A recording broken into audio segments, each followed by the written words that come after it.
Hello, people of the Purple Butterfly here, otherwise known as People7 on Twitter and YouTube, and people elsewhere on the internet.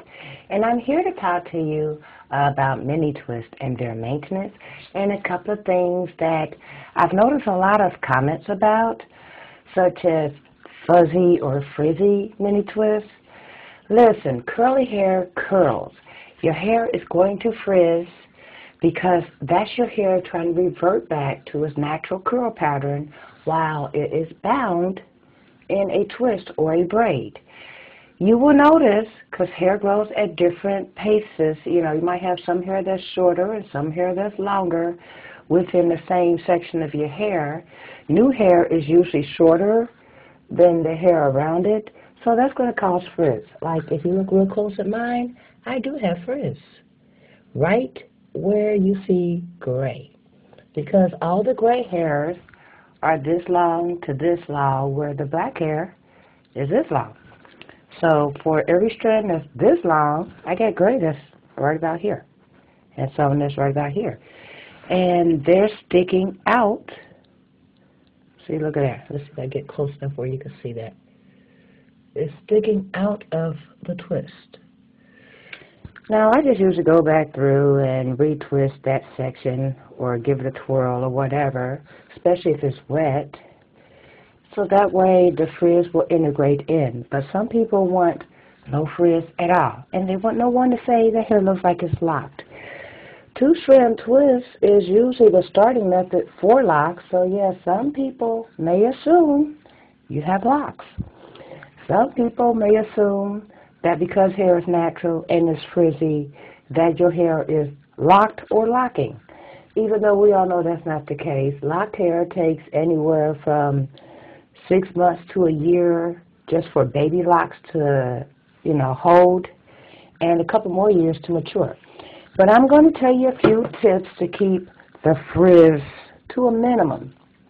First of all, I wet my hair on a daily basis. I did before I twisted it. I do after.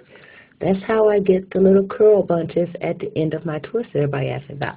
How'd you get it to spiral? Did you curl that? No, I just add water. I have naturally curly hair. My curl pattern is going to come into play, and that keeps, the hair held in position, and it will spiral because at the end of all my twists, it's not twisted. It's like I'll twist it almost to the end. I'll stop within an inch or a half an inch. Then I add water, and when it curls, it becomes a locking formation for the rest of the twist. Secondly, when you wash your hair, get yourself one of these. This is your standard pitcher you find at a hospital. You can get them on a serving tray at several places, or you can just buy one. That's about a quart. You can get 2 quarts, a gallon, or whatever. Quart is just easier to work with. When you wash your hair, you're going to use a pitcher to pour the water very slowly, because when you run water from your faucet real fast, turn on, that water is hitting your hair that fast, and your hair will do the rebounding effect. That will give you a frizz effect. But if you pour in the water slowly and gently, then it's soaking into the hair, and it'll drip out the other side of the hair. And because it's a slower method, the hair will stay smoother longer. Okay, also, when you wash your hair in twists, you want to use a cheapy conditioner because you're going over your scalp. Some people will use mud wash, which is a bentonite clay mixture. I have to dilute this far too much for me to be comfortable with. I'm feeling like I'm removing the beneficial benefits of it when I have to add that much water to it just to make sure it rinses out when my hair is like this. So when my hair is twisted or braided, I do not use this product. A lot of people do, and it works for them. That's great for them, but for me, no. Usually I take and put some aloe vera juice in here, and I'll use that to clean my scalp, which is the secondary ingredient in your mud wash. If you read the ingredients, it'll say, actually it's the first ingredient. It says organic aloe vera juice, bentonite clay, extract of linden flowers, blah, blah, blah. But the first ingredient here, the liquid they're using, is not water, it's aloe vera juice. I use aloe vera juice usually in a container like this. I actually took an old aloe vera gel bottle and I use it to fill it up with my liquid aloe vera juice because, you know, it's easier to handle with it being this small. I still, when my hair is in twists, use my baking soda and vinegar, but currently I'm running low on the baking soda, so I'll be using aloe vera this wash. And then you have your regular everyday shampoo. Some people use a sulfate-free, some people use a sulfate. I use an all-natural shampoo. There's no chemicals in here, not even the preservatives. The preservatives is a natural plant. In this, use a teaspoon and this much water because this lathers profusely. And if you've gotten used to hardly any lather, much lather can be disturbing anyway, because then your brain says it's never going to rinse out. But anyway, your final rinse should be with cold water. Even if you put vinegar in there, you want the water as cold as you can stand. This will cause a little shrinkage. Some people have an issue with the shrinkage. The shrinkage is what makes my hair look like this while it's in curls. It's also what keeps the back, which curls more because it's slightly shorter, off of my shoulder, so that way this protective style isn't getting ruined by the hair brushing against it, because my hair is at snag length. In other words, it's right at the length where it snags on my clothes. And this is a cotton and fleece shirt. It's wintertime in Cincinnati, so all the clothes that keep me warm are going to fight with my hair. We don't want that. Also, when I do stretch my hair out in the twist, I take and I bring the back up and anchor it. I two-strand twist my hair. Oh, that's another thing. To elongate your hair without the frizz, grab a section of your twist, split the section in half, and two-strand twist your twist, especially if it's wet. And let it dry that way, and that will elongate it so that way you don't have to worry on shrinkage.